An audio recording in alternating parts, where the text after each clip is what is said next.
flux, le nom nous est venu en cherchant d'une part ce qui nous rassemblait et cette idée de flow commun, et aussi parce que Quimper c'est un confluent et donc du coup il y avait cette notion de flux aussi.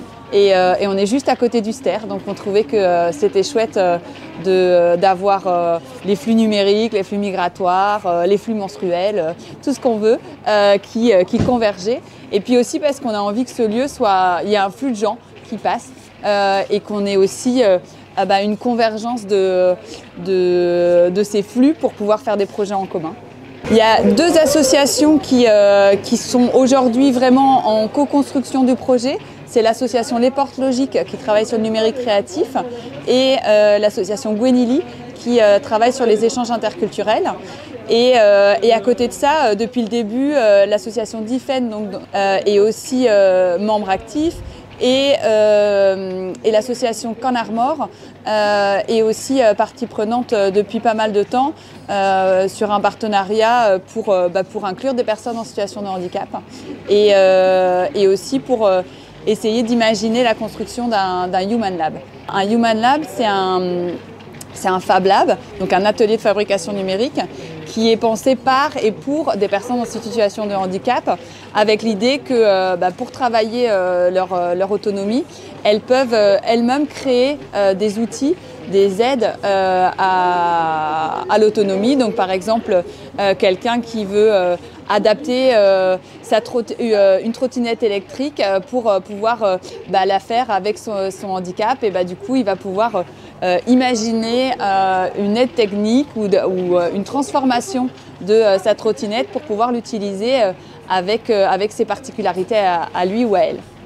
Dans l'idée d'être un tiers-lieu apprenant, on avait envie aussi de travailler avec des structures de la formation professionnelle. Donc là, on a commencé un partenariat avec l'AFPA, avec qui on organise un chantier école pour rénover le lieu.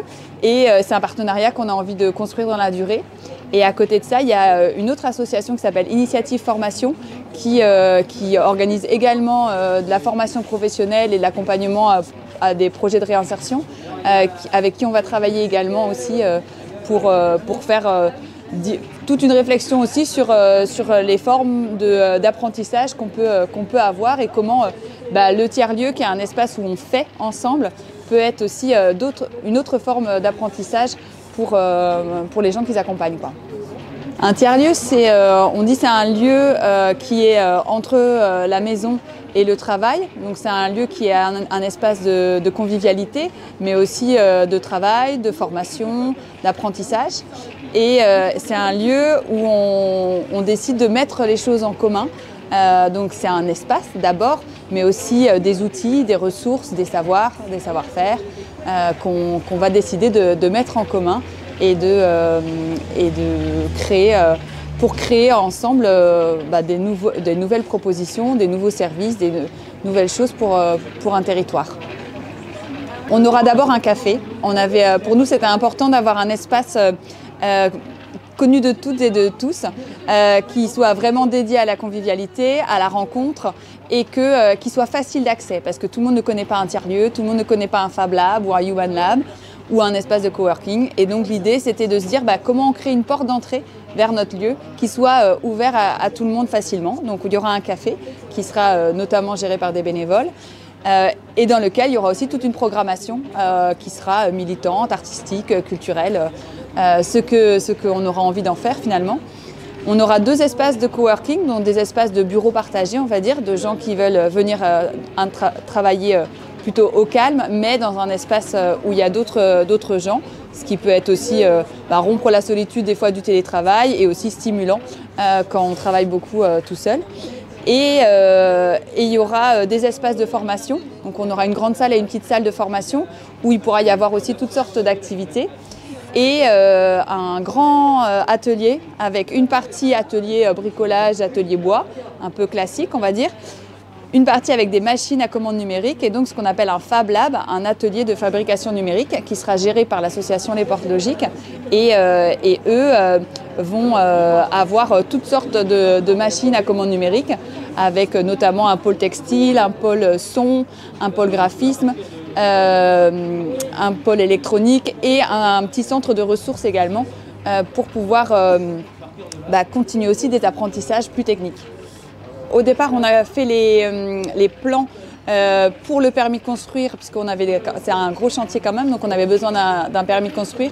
On a travaillé avec Tancred Scholl et Julie Franchetto, donc deux architectes qui nous ont accompagnés à penser les espaces et à réfléchir à une rénovation la plus sobre possible, puisqu'on est aussi contraint budgétairement. Et après la maîtrise d'œuvre, c'est moi qui la porte et je suis... du coup, je coordonne un ensemble d'acteurs. Il y a les artisans qui ont fait le gros œuvre. Il y a l'AFPA qui fait un chantier école. Et il y a des chantiers bénévoles tous les mois. Et on a un super bénévole, Régis, qui m'aide parce que lui aussi il est du métier pour tout ce qui est lié à cette maîtrise d'œuvre.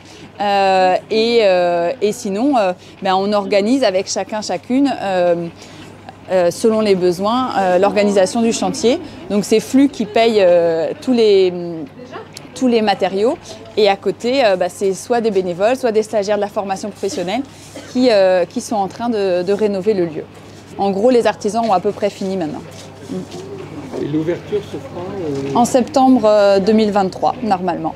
C'est vraiment une aventure collective, donc je pense que ce qu'il faut surtout dire, c'est que ça prend et ça marche parce qu'il y a plein de gens qui rejoignent le projet et là, on a pris un rythme où une fois par mois, on organise des chantiers bénévoles et une fois par mois, on organise des apéros découvertes.